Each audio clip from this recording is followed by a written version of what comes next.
Welcome to Growing Your Firm, brought to you by Jetpack Workflow.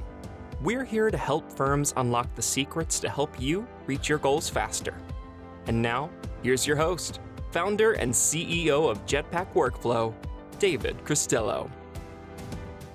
Hey everybody, David Cristello here, founder and CEO of Jetpack Workflow and host of Growing Your Firm podcast. Today we have a returning guest, Geni Whitehouse. She's the founder of the Impactful Advisor, ITA president. She is a part of a firm that specializes in the wine industry, so we might dive into advisory and niching down, which she clearly has expertise in. She also is the Countess of Communication for something called Even a Nerd Can Be Heard. And she's written a book, How to Make a Boring Subject Interesting, 52 Ways Even a Nerd Can Be Heard. So we're going to talk about trends she's seeing in her membership base, because she has this really interesting pulse and visual on how things are moving. We'll probably dig into talent. We're going to dig into communication and probably many things in between. But first, Geni, welcome back to the show.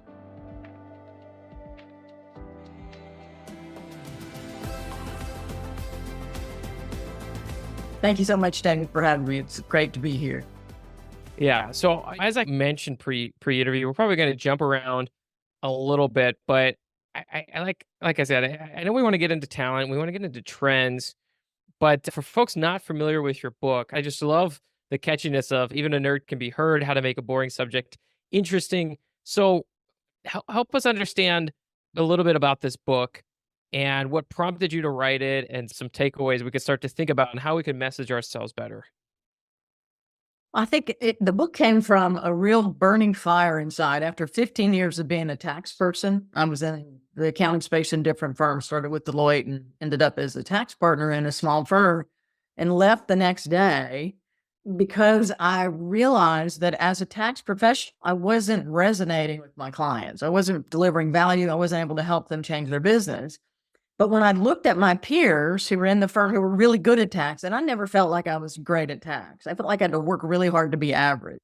So when I looked at my peers, I thought, these people are so good and nobody knows it because they're not facing clients or they're not communicating well. And the stuff they talk about isn't resonating. So I had that sort of fire, but I also wanted to go out and see if I could make the profession better by finding ways to make what we do more valuable and meaningful. So my first move was to go into technology. And what you find there, David, and you're in the tech space, is you have the same challenge there because we have goobery stuff to talk about when it comes to technology.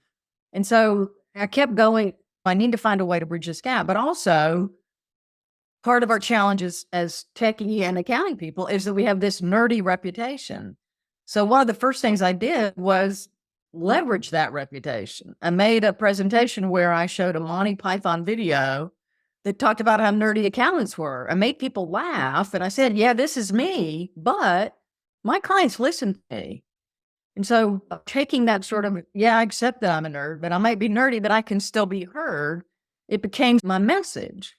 And so I think that's part of what people need to understand. Embrace whatever you got to work with and then leverage that. Don't see it as a failing, but embrace it and then take the negativity out of it by using it as part of what you communicate. And so that humorous angle is what I've used to try to break down complex topics ever since.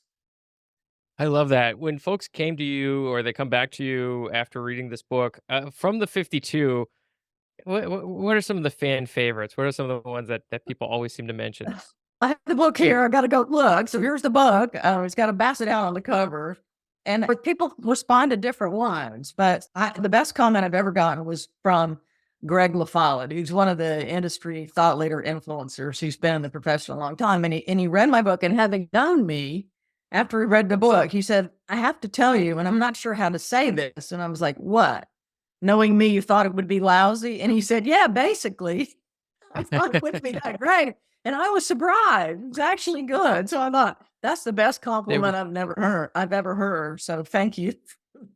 Yeah, there you go. You could put that on the book now. Surprisingly good from Greg. And Geni, nobody, we had low expectations. That's really funny to me because that's one of the benefits we have as accountants.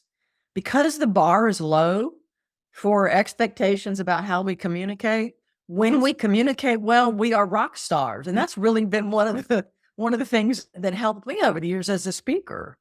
Yeah, I'm a CPA, but it's going to be entertaining. And so we can leverage that because the bar's low. Anything we do, we use visuals, we use analogies, we speak clearly and without looking down at our feet and all those things. We look like unique accountants. And so there's a big opportunity for us to have a great impact and be seen differently. So maybe the way I'm interpreting this is if somebody's listening and sometimes we like to give ourselves grades. And so if you're thinking, well, I'm an F communicator, or I'm a D minus communicator, it's if you could get up to a C, maybe even a B, like It's that is leaps and bounds above everyone else.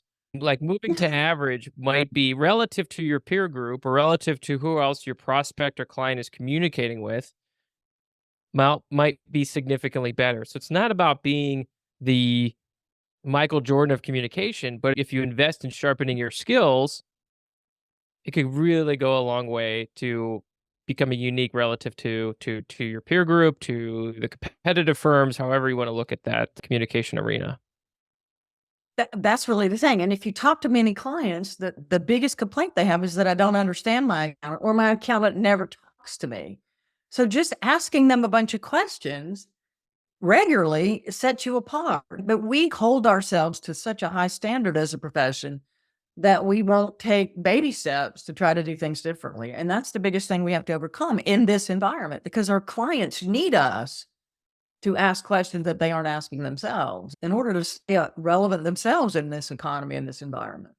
What's Yep. interesting, Yep. there was a report that I think it was CPA.com put out. It was their CAS benchmarking report. And they said one of the barriers for successfully selling advisory services was the staff didn't know what advisory services was. So yes, we think of communication of we need to communicate with our clients, we need to do a better job, but it's What is- blocking you from being more successful in your own firm because even something as simple as we'd love to launch advisory services. And let's say you do, and your staff is going out there that networking events, somebody's asking them about them, and they're like, I don't know, it's never really explained to me. I don't really get it. So Well, internal, it's- external. Yeah. Yeah, if there's a lot of hype and everybody says they're doing advisory, but people say there's no definition. I'm teaching it. So I have a business called The Impactful Advisor, and that's what it is. Here's what that looks like. Here's a process you follow. Here's a checklist. Here are tools. Here's what it means when you sit across from a client, because we're getting all this, you got to do it, you got to do it. But what is it? And how do I do it? Those are the two biggest challenges. But also, we expect people we hired because they're technicians to become conversationalists or marketers or something that they aren't comfortable doing. And we have to give them tools to help make that easier. But again, it gets back to, and what we talk about is mindset, tool set, and skill set. And when I started out, it was finding a tool set. So I went to IT and thought, I'm going to fix it here. I'm going to get a bunch of automation and free accountants from the drudgery, and then they'll communicate better. But then I realized they won't because they're afraid to ask questions that they don't know how to deal with the answer after that. So the tool set's a component, but I've also got to have this mindset piece, and then I have to have new skills that I didn't acquire through my standard accounting training. We're getting that now. The profession is evolving, thankfully, more rapidly now than they have in many years, but we still don't know how do I communicate? How do I get comfortable doing that? And again, there are a lot of people that are making that kind of training available as well. How to communicate, what kind of questions to ask. And much of the materials that I have is just, here's a bunch of questions for this topic. And then when you ask the question, here's what you do with it. It's as simple as So that. what's an example? What's an example of one of those questions, and then what you would do with it when you go into this unknown world of asking questions where you don't know the answer? Well, I'll give you a very simple example. So we use a dashboard tool called Fathom, which has an interactive screen. It's a goal seek screen. You can slide levers and show a client how to improve financial metrics. And this is basically how I went in search of advisory training. I had another product like this that I found, and I thought, yay, we can become the visual people. But when I showed it to accountants, they said, I'm not going to do this, because if I say, improve your AR days, and my client says, what do I do? I can't just go, I don't know. And so they wouldn't open that dialogue with the client. And so what I have is, if that's the metric, if that's the financial result you're trying to improve, here are 6 things you do. First, you look at the process. How long does it take for an invoice to go out? Do we have alternate payment options? Are we correcting the invoice to make sure we have the correct stuff on it? What's the credit check policy? We map the process out, we identify where the roadblocks are, and those are the things that are driving that bad KPI or ratio.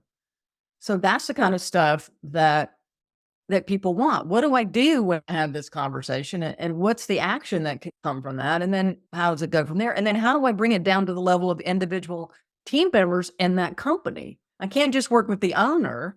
I've got to bring it to life by going deeper in the company. And that's uncomfortable for many people. I got to bring a team together now and educate them or show them something or document processes. And I don't want to do that. I think that's probably one of the clearest ways I've heard, because we've talked about advisory Q&A or conversations, and we often get stuck. Even I ask folks on the podcast, if something shows up as red, what do you do? And sometimes we get the answer, well, if it's red and it's maybe the answer is increase your price. Okay, what if it's something that's more thorny than just increase your price? And I love the concept of everything's a process. So take a look at that red and then dissect the process, make it a machine, make it measurable, and say, okay, here's this. Where do we think the bottleneck is? Let's look at the data. And then if we don't have an answer, let's go out and get an answer. But we know specifically where to look for. And the more specific you are and where to look for it, the more specific you can get ideas and answers to come to light. So we have, this is the training that I was taught live for 20 years to accountants. And every time there was something that we would teach, an accountant would throw up an objection, right? Because we can hide behind all kinds of objections. We can hide behind FASBs and all kinds of things. And so we created a tool to overcome that. So the training is built on, these are the things that we know you're going to say you can't do, and here's how you do it.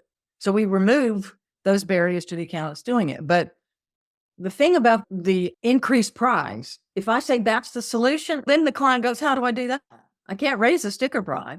And there's a whole consulting engagement we do. I get in front of teams and say, here's how you effectively increase revenue without raising price on any of your items that you're selling. I get the teams on and I show them an interactive thing, and they come up with what they're going to do to make the effective price go up. And it typically involves mixing the SKUs.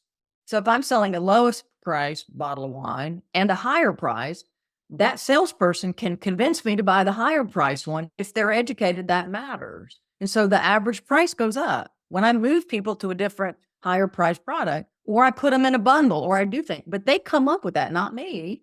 I say, what can y'all do to make this happen? Because I don't know. And they come up with all these ideas, but I have to break that problem down low enough so that those people on the front lines can understand what to do about it. And that's what's really fun, especially in my industry. I love it. Then they give you why when you show up to do, but they also make you buy more now, David, when you come in. Hey, Growing a Firm community, David here. Just want to share a quick note about Jetpack Workflow, our accounting workflow software. Now, for almost a decade, we've helped 5,000 plus accountants, bookkeepers, and firm owners use Jetpack Workflow to better organize accounting workflows, automate recurring tasks, and easily track and monitor client work. Never miss a deadline again. Stop using messy Post-it notes, generic tools, legacy systems, or spreadsheets to handle workflows and bring sanity to your client work. Now head on over to jetpackworkflow.com. That's jetpackworkflow.com to get started with a 14-day free trial or schedule a one-on-one demo with us. All right, now let's get back to the show. Okay, so picking niches are important, right? Yeah. Coffee shops, creameries, wine, choose wisely. That's right. I love it. Porta potty people are not a great place to play, David. I wouldn't go up to that. Unless you throw a lot of events, maybe you get a free one, free kind of one. That's right. I remember we had to get one. We had an outdoor wedding. Anyway, so that there's some nice ones now. Get the luxury ones. So I love the idea of, okay, you see something that's off, you work with the client to break down the process. When you break it down, you get more leverage over it. You can understand how to fix it. It becomes a machine that you get to tweak and adjust. It all makes sense. To flip the gears on the front end of things, how do you communicate this value to somebody who's not a client? Somebody who's what? Not a client? Not a client. So you are, if you're trying to take this skill set and sell it, you're meeting with a prospect and you're like, I want to be your advisor or your coach or your consultant or your financial trainer. It's very hard sometimes to communicate this level of service. So what have you found that works well for the clients, their eyes light open, they say, "Oh, I need this." So this is the luxury that I have. I joined a firm part-time, which I've been since for 16 years. I joined them in '07, this winery-focused firm. And it was run by a managing partner who had been through this training that I now teach, this level 5 training. And he had a mindset for advisory. And he brought me on board to help promote it because he couldn't get people to understand that we did this advisory stuff. And so I would do mailers. I started out doing all the traditional marketing stuff. And if you mail something out that says Bro Markle Davis CPAs, they'd say, we don't need a tax person. That's our challenge, right? As accountants, we're seeing. So how do I shift the perception that we are a bunch of tax people over to now I'm an advisor. I'm going to ask you a bunch of questions I've never asked you before. But we did. And I realized after doing this a bunch of times, like, this isn't going to work. I'm going to have to show them what advisory looks like. So I started doing training. And the managing partner of the firm who's still there said, let's do training classes. And I said, well, what are we going to charge? And he said, our why is to elevate our industry, the wine industry. And so that's our why. We got to give it away. And so we've been doing free classes every month where I get in front of people and talk about what's your why? How do you educate your team? What do financials really mean? What do you need from your accountant? How do you align your owner's view with what actually happens inside that winery? What do you do to respond to this? So I've been doing classes, and that's our marketing. I'm showing people that this is what accountants look like, and this is how we do it. We created a fake winery called Le Courroux Winery that's got its own website online. You can look it up to communicate the kind of stuff that we do. But we make fun of ourselves. We make fun of this other winery, but we use that as case studies. And people come in and they start out by laughing. They see stuff that's really what they're doing, but they can, point to this other fake winery and not have to share their own stuff. But that's what we did. We started doing it. If you look at our site, it's very advisory focused. And of course, we deliver traditional service. But the other thing we do is we start with a completely unique, or not unique because it's part of the training, but we have this grid that we use to interview people. And we ask them first what works, what's not working, and what's your ideal outcome, but not just from the financial statements. What about on the customer side, operations people, and what's your end in mind? And then we ask them, what's your why? Why'd you do this? Why not something way easier than why? And that whole dialogue after that meeting, they go, oh, are you accountants? We've just raised the bar. And so that's the initial conversation sets the tone for what you're going to do after that. But you got to get them in there to have the conversation. Yeah. What's the title of the training that you've been doing for the wine industry? We do all have a whole series of classes, but we are the financial educators we work with our winery association. And so again, having a focused niche, everybody we're talking to is in the same industry. It's a huge blessing, but we've built up a relationship and a reputation in our space by giving away information. And not everybody has that desire or ability, but you can write blog posts and do the same thing. You've got to show what you're talking about. And did you get a fair number of attendees to the class because the association would promote it, or how are you getting people to attend virtually or offline? We have both. We have some classes we promote ourselves, and once you've done enough classes, you have a relatively large list. But we work with them. It's a member benefit.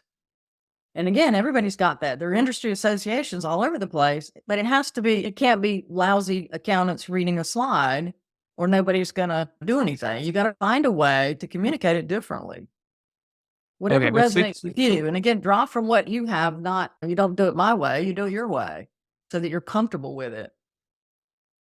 So to bring it full circle from the book, and then I do want to dig into ITA trends here shortly, but what's one or two things that we could preview from the book in terms of communicating that could give folks maybe a preview for them to go check it out later? And if 2 people buy it, I will have doubled my sales so far, David. So that would be good. Okay. So one of the sections is Mary Poppins was right. You need at least a spoonful of sugar to make the boring stuff go down. And then the topics under that are look for an oddity or humorous angle, try a novel format, tie your message to a season, holiday, or local event, play off any stereotypes for people like you. That's what I'm constantly making fun of myself as an accountant, making fun of myself as a Southerner. I have lots of things like making fun of myself about. You can use sarcasm. You can design your presentation like a can of mixed nuts, which means you vary the tenor. You have a few salted peanuts, some almonds, some other stuff, and you got to mix up what you're covering in order to keep people engaged and guessing what you're going to come up with next. It's why I have basset hounds scattered through my presentations. People are always wondering, how's she going to tie a basset hound into this thing? And it's also what keeps me motivated in creating it, because there's humor in it. And basset hounds are my thing, and it's part of me making fun of myself. We raised them. And I see myself as a basset hound inside. Yeah. As a side note, now that everybody knows that, I'm sure you're really easy to shop for now. Come holidays, come birthday, with a mug, a painting, a picture, a shirt, right? So you're doing everything. Yeah, it's great. It's great. Yeah, it's everywhere. To flip gears a little bit before we wrap up here, so you're the president of ITA. You have this pulse. You've always had a pulse. You've been so in depth in the industry, but now you're working with a lot of these organizations. And so I'm curious what you're seeing on the front lines of your members that are either new trends or enduring trends and how they're navigating them. I think what we talked about before that we started is that this talent thing is what we're all wrestling with. It's about, so what we have in the organization is the interim technology leaders of the top 50 CPA firms. So these are CIOs in big firms. And then we have the CAS practice leaders in the top 100 firms. And then we have consulting resellers who are implementing mid-market accounting applications. And then we have vendors who are providing that, and then other consultants to these other groups. So we have a diverse bunch of people connected to accounting and tech, and all of them are trying to figure out things like next generation as a leader, who's coming after me, and how do I make this role have more of a long life? And then how do I keep the staff that I've trained and educated? And then how do I transition staff to be less about tactical stuff and more about the value added stuff that all of our clients in this space are demanding? And that's true if you're a technical person doing IT or a technical accountant. We've got to leverage those skills in a new way. And that's what I think we're trying to do. How do I leverage what I know and present it differently instead of in the back office, which both IT folks and accountants are used to doing? And so it's a shift. But I think there's a lot of progress happening. I think a lot of the technology is helping us, and tools like yours at Jetpack are helping us eliminate the crappy stuff that ties us down so that we can empower those people to do the other things that we really need them to do. And I think it's a great time to be doing what we do because of that, because the technology is really stepping up. So I'm going to ask you maybe an impossible question. So we'll see where this goes. But I'm curious, like, how much of the talent dilemma is really a communication problem? It's a great profession. Things are getting better. There's career growth here. You can make a good income. That's true. Is it just not being communicated, or what percentage of the talent problem is, no, we need to fundamentally shift how we think about bringing in recruiting and creating career paths? Is it does the industry need to change, or is it almost more proportional? We're just not communicating the benefits of it enough. I think the communication needs to align with what's actually happening once you get hired. We're still having firms who have mandatory hours during tax season. We still have expectations that require you to not have time with your family and to stay healthy and all those things. There are a lot of firms that are trying to change that, but it's not enough. And there are a lot of people talking about how it should be better and we need to do stuff, but we still have this reality to face that there is far more compliance work than we can do. Mm-hmm. The IRS deadlines, we've had this bunching of work. We have all kinds of stuff right now that there's some regulations we're waiting on. The IRS hasn't even opened up some of the files. We've got all of this real life stuff that we could talk all day about work-life balance, but I got 4 months to get all this work done before the April 15th deadline. And I don't have enough staff. So something has to shift, and automation is helping, but not enough yet. And we still have security concerns around some of the tools. That's great, but we got to make sure it's a secure environment for that dialogue to happen inside our firm. So there's a lot happening and a lot of friction right now to balance many of these things. But I think that the hype has been relatively negative. But some of what's happening behind the scenes, we say we're making it better, but then we still got to get the work done, and there are not enough bodies to get it done. So hopefully we're going to start finding middle ground. Yeah, we've seen even a number of firms, even this week that I've talked to, that will mention in passing, we didn't take on any new clients last year. Like we're just capping it. Like so we figured this out. We're not taking on any more. There's a ton of that. And it's part of what a part of I feel responsible because a lot of people are shifting out of that to do advisory only. We're teaching them how to do that. And they're going, I don't want to do the other stuff. I want to make a difference. But what's happening is the compliance work it's hard to find. Like in our space, finding bookkeepers are tough. They're not enough. I'm talking to multiple here for Wines, and we're not taking clients, they keep saying. So it's tough. But the opportunity for people who are doing it is to elevate, raise the rates, be more selective, and start delivering other stuff. So it's a tough time to be a client to get that basic work done at a reasonable price. I think we'll probably end up seeing just an acceleration of growth through acquisition, and certainly I'm biased being in software land. I think automation's improving, but it's certainly not there yet. It's been Not a fast nice. enough. Not fast enough, right? Like sometimes we think it's too fast, but I think in this case, it's not going fast enough. And then for other folks, maybe we'll see this as being the years where the most number of new firms are started because goodness, if you spin out and build your own firm, there's so many what we're seeing now, especially 5 years ago, nobody was championing. We only do compliance. We've done a number of interviews recently where they're like, give me your 1040s. I'll take your 1040s. We're the 1040 shop. And some people are There's now an just opportunity. Yeah, there's an opportunity, but you still got to be efficient about it. You got to charge enough. You could end up buying yourself out. But if you manage it correctly, it's weird. They're split. And what you need to do is know your lane. Where do you want to be and make that your thing and do it. It doesn't have to be my way or anybody else's way. You've got to be really clear on what it is you want to do and then align the business around that. There's definitely opportunity. Absolutely. There's so many pockets I think we still have left to explore. And I know you put out a lot of content. So if our community, our audience, they want to connect with you, learn everything that you're up to and what you're doing, what's the best way for them to connect with you? They can reach out to me at Geni, Geni, at evenanerd.com, or they can reach me at italliance.com. That's my tech association role. Either of those work fine. There are multiple identities. You can find me on LinkedIn or wherever you want. I'm hanging out somewhere talking about nerdy stuff.